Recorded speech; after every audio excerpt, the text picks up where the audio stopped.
Hi, welcome to another artist talk here in the Western Gallery as part of our BFA exhibition, Material Mind. Welcome to you all. Thanks for joining us virtually. We're so glad that you're still able to participate and support our BFA artists as well as the exhibitions here at the Western Gallery. So I'm sitting here with Nicole Sletta, who I'll introduce in a moment, and we'll be talking about this space behind us. We are in a gallery. We are not in a faraway cabin in the mountains, even though it might look like it. Thanks for joining us. For those of you that haven't been a part of these talks yet, please go ahead and use the Zoom Q&A function. If you have any questions, Nicole and I will be chatting for about 20 minutes or so. And through that time, if there's anything that comes up, even if it's right at the beginning and you want to know more about something in relation to Nicole's work, process, ideas, or about Nicole's experience with the BFA program, go ahead and put that in the Q&A box. And we will have those read and we will address those, and definitely take advantage of Nicole being here with their work. You know, it's a really powerful part of having the artists here with us. So I hope you can take advantage of that and get some of those questions you might have. There's a lot within Nicole's body of work that's not even on display. There's even more to discuss. So I'm excited to dive into that. But thank you all again for being here. And I do hope you can make it to some of the other artist talks. We'll be wrapping those up this week. Our last ones will be on Thursday afternoon. And if you haven't already, make sure you come into the gallery to experience these works in person, especially Nicole's, along with several of the artists that I've talked about, because this is one that you get to physically go inside and outside of, you know, and walk around and be very present with and engage with a creature here that Nicole will introduce us to. So we're going to go ahead and get started. Again, so please write down those questions, put them in the Q&A box. We'll get to those. Nicole, congratulations. Thank you so It's much. a pleasure to be sitting here with you in front of your completed BFA body of work. Very exciting. Congratulations. Thank you so much. Yeah, you've accomplished a lot in quite the year. Right? You guys did not have the typical BFA program experience, and you've been able to achieve a lot. So I want to be able to jump right in. You have so much. I mean, we could spend forever talking about just what's inside of the work that we're looking here, but why don't you give us a little description of your work and what you've installed here in the gallery, and then we'll talk through a little bit more about how it's evolved. And Nicole's going to describe it, and my colleague Chris has some images that he will show on the screen as well, but you can still see some elements of the work behind us. So go ahead. Yeah, so this is the Yeti Squatch's cabin. I think the overall title for this piece is The Yeti Squatch and How I Learned to Stop Worrying About the Pandemic. And so the cabin is a 8x7 cabin with a corrugated tin roof.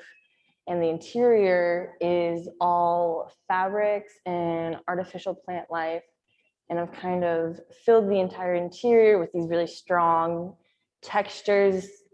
And there's a bunch of small knickknacks and little tchotchkes around the entire room. And so every time you look at it, you can find something new. And I've just kind of tried to create this idea of a home, you know, this safe space. And so there's portraits, there's photos, there's a little dining table with a setup, there's a chair, there's a sink. We have a little bookshelf with little decorations. And so everything is just kind of elements I've pulled together to create this idea of a home and of a space where you can kind of stay in and feel cozy and safe inside.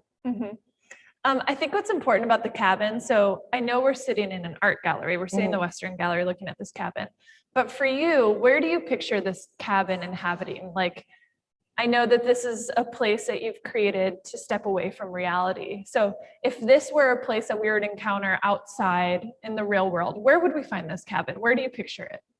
I think in my head, I picture it either in the Arboretum behind Western or somewhere up in the mountains. My original inspiration for this cabin was the old miner cabins in Park City, Utah, which was an old mining town. And so I see it kind of high up in the mountains in the trees, somewhere where you kind of stumble upon it on accident while hiking. I love that. And I think those of you that have been able to come into the Western Gallery when you come across Nicole's cabin, it does feel like you're stumbling across it because it's angled so that you don't see the front entrance. You're like, what is this? So you're kind of curious, and people do move around it. There's windows, and it does look like it's getting invaded by nature, reclaimed by nature. Even though we're in a gallery, it feels like it's getting absorbed into a nature that we don't see here. So I think I just wanted to ask that because I think it's an important part of where you do see this cabin being and where it actually lives, in your conceptual process of thinking through this. Okay, now let's talk about this creature that's standing behind you. And I know there's some images of the Yeti Squatch that you can see too, to get a little scale, but sitting behind Nicole or standing behind Nicole is the Yeti Squatch. Introduce us to the Yeti Squatch. So the Yeti Squatch is a kind of fictional cryptid, which cryptid's already fictional, that I created. It's a full body costume made out of yarn. And so the entire thing is hand woven. And it's just kind of I created it as this way to help me kind of get through the pandemic year.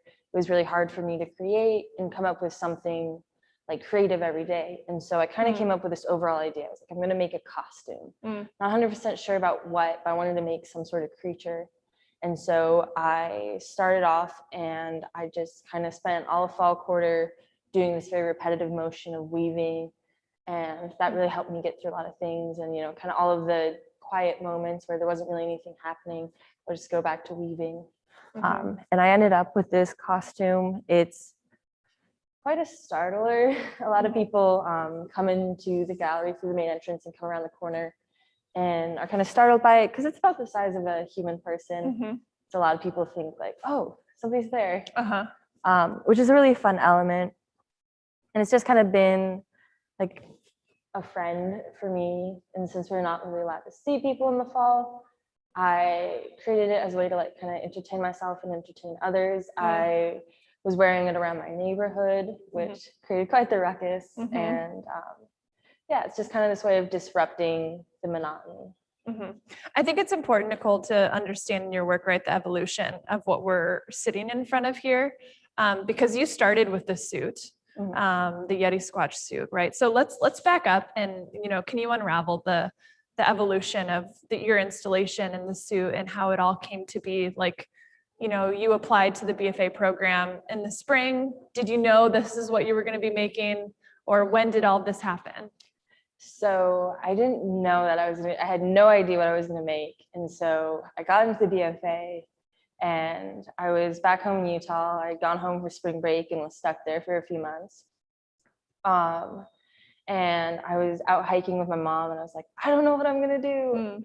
Help. And so we kind of just started talking about random things, and we talked about like when I was younger, how I used to play dress up and how I used to kind of create these like little characters and stuff. And so it somehow through this conversation while we were hiking around, we came up with the idea to create some sort of like creature or thing. And so out of that came the Yeti Squatch. And then when I went home for Christmas break and Thanksgiving break, we were hiking around all the old mines. And that's kind of where I got the inspiration of, oh, okay, I have this suit, I finished it, I'm not sure what I'm doing next. And so it just kind of ended up being the logical next step. Is like, well, I have this creature, let's give him somewhere to live. And so that's how I came into building the cabin. And that was a whole kind of 2-quarter process. But I'm really happy with how it kind of culminated together. And I'm really glad that both the costume and the cabin were able to be part of the final show. Yeah, I was thinking back on when I first encountered parts of your work. I came up to the B Gallery, which is a student-run gallery adjacent to the Western Gallery here in the Fine Arts Building. And the Yeti Squatch was laying on its back with its feet up. And I was like, someone's laying on the floor, but you really felt the sense of presence with the suit and like someone being there and also feeling out of place. And I think that's something really significant about the suit is this idea of isolation, but also for you, concealment and comfort and protection and shelter. I remember in our conversation early on, you were talking about how literally this suit became a sense of protection for you when you were back home in Utah, right? You would wear it around and you didn't feel comfortable because there were so many people not wearing masks, that this literally became a place of protection for you. So I think that the functional side of it is really strong for your work, whereas some artists just create works to exist in a gallery. But I think your work has existed well beyond the gallery for a while. Yeah, it was a very kind of therapeutic element. With the pandemic, like there was a lot of unknowns, and the whole thing with like COVID being this kind of invisible thing, and for a very long time it was very scary. We didn't really know anything. I was constantly afraid. I felt like I couldn't really trust my body to keep me safe and keep me healthy. And so I found it very kind of therapeutic to be able to kind of climb into this suit, and I didn't have to be Nicole. I didn't have to really be anyone. I could just be the Yeti Squatch. And it's a very heavy suit. This is a lot of yarn. Yeah. I think I once estimated it was about 60 pounds of yarn. And so when you're wearing it, it's this very strong weight. And so it feels like you're wearing a weighted blanket. And when you put on the head, you kind of have this very narrow vision, kind of field of vision. And so being in it really transforms the way you move and the way you feel and the kind of the heaviness of your arms. And so having that kind of little physical transformation was really comforting. And I felt, it feels like kind of wearing a hug. And so I was able to kind of take off being Nicole and take off kind of my own identity. I was able to kind of be in the Yeti Squatch, not have to worry about COVID or college or all these things that were kind of looming over. And for the time, I could just be in the costume. It was very fun, and you got to experience a lot of these very fun feelings and movements. And so it was nice to be something else. Yeah, it's very much a lived work, like a living work, because even though we're looking at just one moment of an installation, I think your work has been alive for a long time. Literally, the suit has been with you for a long time. We just happen to be at one moment of the Yeti Squatch's existence, right? That's here in the gallery. And I know you've moved it around and changed it around. But you know, when you step into this space, it does feel like a cozy home. It's really interesting. So you were just sharing, right? Like you needed this to get away from things. Now that you've created this and it's in a public space, you know, for people to come experience, what do you hope people get out of experiencing your work that's here in the gallery? I hope people get the same kind of comfort that both the Yeti Squatch and the cabin have brought me. It's kind of hard to tell over Zoom, but there's lights, there's some bird sounds, and so it's very much kind of an immersive little room. And I love hanging out in there, and I feel very safe and comforted. It's very cozy, it's very relaxing. And so I hope when people see the piece, they get the same kind of disruption to the monotony that I was able to experience, and able to also kind of feel safe and comforted and cozy inside of the cabin. And Nicole shared this with me earlier when we were starting this. Nicole's like, I literally took a nap in this after I installed it, which I think is really amazing. We were on the last day of installation. I had a couple of things just to organize, but it was nice and quiet in the gallery, and it's very dark and cozy in there. And I just kind of ended up in the chair and I just started dozing off. I think it's great. I just think that really shows like your purpose and your use with this. Like you don't see this as something that's like distant from you. Like this is very much a part of you, at least from it seems. And when you talk about it, you're very passionate about it. You're very enthusiastic about this work. And I think it's very evident in the care and attention that you've put in. So something I want to talk about, especially for those that are early undergrad students, how do you put together such a big piece in a gallery? And I know we have some questions, so after you answer this, I want to be able to get to those. But how did you construct this? What was it like? You know, how much did you plan beforehand? And you know, a lot of it you just had to finish here in the gallery, and hoped it turned out okay. So my biggest kind of constraint in terms of putting it together before installation was the height of the ceilings, both in my studio and in the wood shop. And so each wall is 2 modular pieces, and I constructed all of it in the wood shop, moved it all the way across campus to my studio on High Street Hall, put the entire thing together, decorated the entire interior, took it apart and moved it all the way back to the Western Gallery. And so each panel comes apart and I was able to kind of strap them down and wheel them across campus. And then I laid them out. There's brackets on each side. So there's 2 brackets on each side. So they kind of slide in together and click. And then you add the screws for the structural support. And it just kind of folds down, folds up. And then the only element that I wasn't able to put together before installation was the roof. Right. And so the roof was a little bit of a process. I added the support beams, I added the 4 trusses, and then in terms of pre-planning, I built everything before it was installed. And so it was more of just kind of like connecting pieces like a Lego set. And so then I finally added the roof, and that's when it was like really coming together. Yeah. And so it only existed in this right after installation. Right. Like this is a work that only really could come together here in the gallery is what you're saying. Yeah. And I think there's a little bit of nerve to that, but you just push through it and you believe in it and you make it happen. And I think you've done that really well. There's a lot of math and a lot of calling my dad, who's a carpenter, Yeah. at like 5 p.m. on a Friday, saying like, hey, how do you build a roof? Hey, how do you put this thing together? Right. So I had a lot of help in terms of the structural integrity of the piece. Yeah. Great. Thanks for sharing that, Nicole. So I know that we have a question, Chris. So why don't we go ahead and let Nicole respond to that? Where do you think you're headed next with your art? Did you catch that? Where are you headed next with your? I think my next step is to celebrate graduation. I'm very excited to be done. I'd like to continue doing installation art, provided I have the space and capacity for it, and just keep getting outdoors and keep making art. I think even post-grad, I'll continue to take the suit out and keep causing disruption in my neighborhood.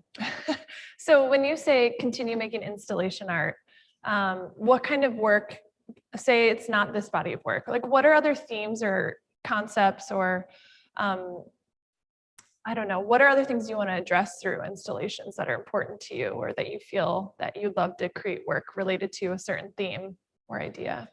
I think some of the themes that I'd like to continue creating work about are present in this piece in terms of like body and identity and kind of this exploration of who I am and my lived experiences in a more abstract way.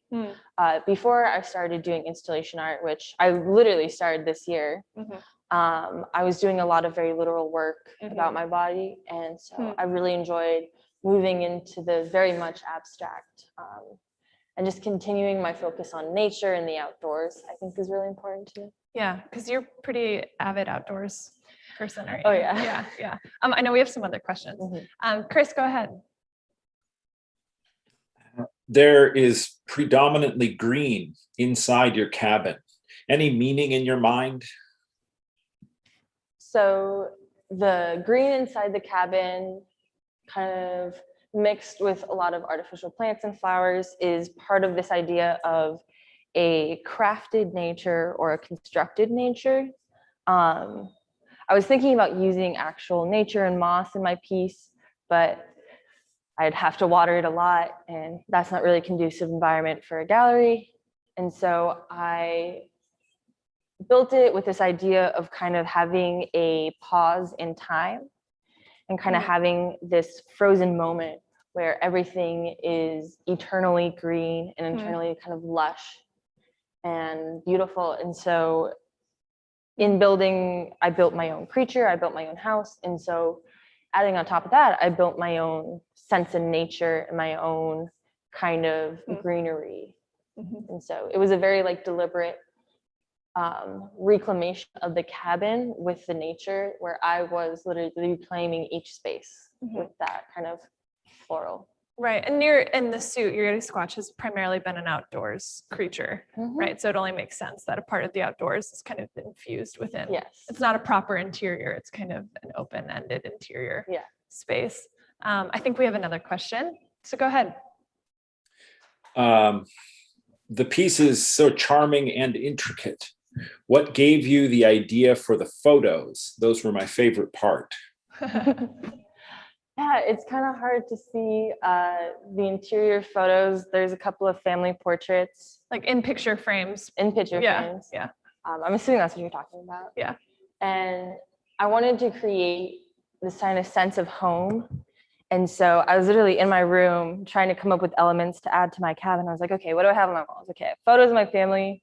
I've got some books. And so I've added kind of some family portraits with like the classic Sears photo studio backdrop. And so I really wanted to create this idea of home and kind of this memory of like, oh, okay, maybe there's other Yeti Squatches out there. Maybe there's other creatures out there that Yeti Squatch is not only part of this kind of isolated cabin, but there's also other parts of the Yeti Squatch's life that are out there. And so I have my little books. I have my Building Your Own House for Dummies book, which is one of my favorites. Just kind of add to this idea of somebody or something more lives there. Great, thanks for sharing that. So the other thing I wanted to ask you about before we have to wrap up, I know you've kind of shared what it was like to wear the suit, but is there any other thoughts you'd like to share about, when you have the suit on, how does it make you feel? And what is something that you've taken with you, like wearing that? Like now that you've created this work, you've worn it, it's on display now, like what's something a part of this installation or the suit that's going to carry with you moving forward, personally or artistically? I think going forward, I'm going to hold on to the sense of security I feel in the suit, and the sense of kind of safety and comfort I felt wearing it. You really become aware of your body. You become aware of how you move because all of your body parts become so bulky. And so like going through doorways, you have the antlers, you kind of have to duck. And so I think going with me, I want to hold on to that sense of awareness and that sense of kind of understanding of my body. Well, it seems to me performance is something that you should stick with too, right? I think your works are not meant to be stationary or static. I think you have a part of your work that's really strong. That's this living essence of it. If it's a suit, if it's you, I hope you continue to incorporate performance in your work because it's also your personality. Like I see a lot of that in you, Nicole, and I think that's a strong part of what I see you doing in the future, what sticks with you, because it's great to walk in this, but when you're here, the suit's here, it adds a whole different element to the work, right? The suit is definitely an experience. I hope most people can see it. I know it startled a lot of visitors into the gallery. But you kind of wanted that. You wanted people to feel like they were stumbling into someone's home. It's very much a Goldilocks and the Three Bears kind of experience. You're like, oh. Am I allowed to be here? So before we close, people that come in and see the installation, are they allowed to come in here and sit down and look at things and maybe sanitize? We have sanitizer by the door, but pre-sanitize. Take a hit of sanitizer, come in, feel the textures, experience the piece. Don't move anything. You can touch it. Just please don't move anything or take anything with you. Feel free to take a nap in here until, gallery attendants might kick you out. But I love it. You've created quite the unique space. And I know when I step inside of it, I feel completely away from the gallery. I don't feel like I'm in a gallery. I think you've achieved that well, including sound. It creates an aura, it creates an environment. And then the lingering suit that's right there. You're like, oh my gosh, what's happening? It's great. Congratulations, Nicole. This is a really successful body of work. I'm excited to see what you do moving forward. And those of you that are watching this, please come into the gallery, make an appointment. We're open this week as well as next week. Come in. We are open on Saturdays too. So for those of you that are wondering, we are open on Saturdays from 12 to 3. So stop in and come experience the Yeti Squatch yourself.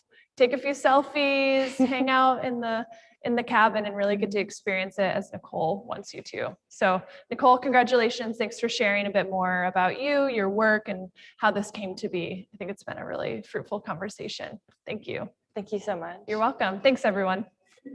Bye.